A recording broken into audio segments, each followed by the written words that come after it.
വിവരങ്ങളുമായി രാഹുൽ ജി നാഥ് ചേരുന്നു. രാഹുൽ, ഇന്നലെ തന്നെ PV അൻവർ പറഞ്ഞിരുന്നു പാർട്ടി സെക്രട്ടറിയോടും ഇക്കാര്യങ്ങൾ സംസാരിക്കും, പാർട്ടിയിൽ എന്ത് നടപടിയാണ് ഇതിൽ നിന്നും ഉണ്ടാവുന്നതെന്ന് അറിയാനുണ്ട് തുടങ്ങിയ കാര്യങ്ങൾ പറഞ്ഞിരുന്നു. അത് പ്രകാരമാണോ ഇന്ന് ഈ കൂടിക്കാഴ്ചയ്ക്ക് എത്തിയിട്ടുള്ളത്? കൂടിക്കാഴ്ച ആരംഭിച്ചോ? മോദി തീർച്ചയായും അത് തന്നെയാണ് ലക്ഷ്യം. കാരണം ഗുരുതരമായ ആരോപണങ്ങളാണ് ADGPക്കെതിരെയും ഒപ്പം P ശശിക്കെതിരെയും കഴിഞ്ഞ ദിവസം അൻവർ ഉന്നയിച്ചത്.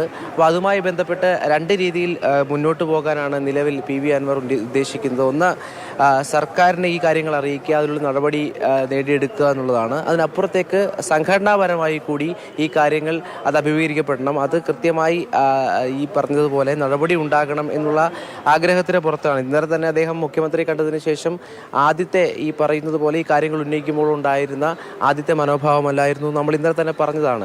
അത്തരത്തിൽ മുഖ്യമന്ത്രി ഈ പറയുന്ന പോലെ അന്വേഷണ കമ്മീഷനെ വയ്ക്കുന്നു. അപ്പോഴും ADGP അജിത് കുമാർ ആ സ്ഥാനത്ത് നിന്ന് നീക്കിക്കൊണ്ടല്ല അത്തരത്തിലൊരു തീരുമാനമുണ്ടായത്. അന്വേഷണം വരട്ടെ എന്ന് പറഞ്ഞപ്പോൾ അതിന് വഴങ്ങുന്ന തരത്തിലായിരുന്നു PV അൻവർ ഉണ്ടായിരുന്നത്. എന്നാൽ ഇന്ന് ഈ കൂടിക്കാഴ്ചയുമായി ബന്ധപ്പെട്ട് നമുക്ക് മനസ്സിലാക്കാൻ കഴിയുന്നത് സംഘടനാപരമായി കൂടി ഇത് പരിശോധിക്കപ്പെടണം എന്നുള്ള ഒരാവശ്യം ഉന്നയിക്കാനാണ് MV ഗോവിന്ദനെ കാണാൻ അദ്ദേഹം എത്തുന്നത്. ഈ ബ്രാഞ്ച് സമ്മേളനങ്ങൾ, അതായത് പാർട്ടി സമ്മേളനങ്ങൾ നടക്കുന്ന കാലമാണ്. അതുകൊണ്ട് തന്നെ P ശശിക്കെതിരെ പാർട്ടി എത്തരത്തിലുള്ള നിലപാടെടുക്കും എന്നുകൂടി ഈ കൂടിക്കാഴ്ച നിർണായകമാകുന്നുണ്ട്. എന്തായാലും അല്പസമയം മുൻപാണ് PV അൻവർ ഇവിടെ എത്തിയത്.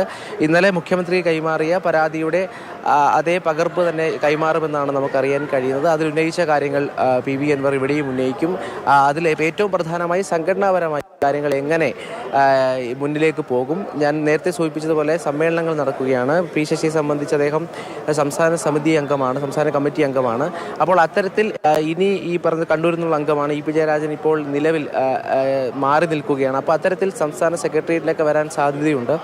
അപ്പോൾ അത്തരത്തിൽ ഈ ഉന്നയിച്ച പ്രശ്നങ്ങൾ പാർട്ടിക്കുള്ളിൽ സംഘടനാപരമായി ചർച്ച ചെയ്യപ്പെടണം എന്നുള്ള വലിയ ആവശ്യമായിരിക്കും PV അൻവർ ഉന്നയിക്കുക. എന്തായാലും ഏറ്റവും പ്രധാനപ്പെട്ട കാര്യം ഈ കൂടിക്കാഴ്ചയ്ക്ക് ശേഷം സംഘടനയ്ക്കുള്ളിൽ ഈ കാര്യങ്ങൾ ചർച്ച ചെയ്യുക എന്ന ലക്ഷ്യത്തോടെ PV അൻവർ ഇന്ന് CPM സംസ്ഥാന സെക്രട്ടറി MV ഗോവിന്ദനുമായി കൂടിക്കാഴ്ച നടത്തുകയാണ്.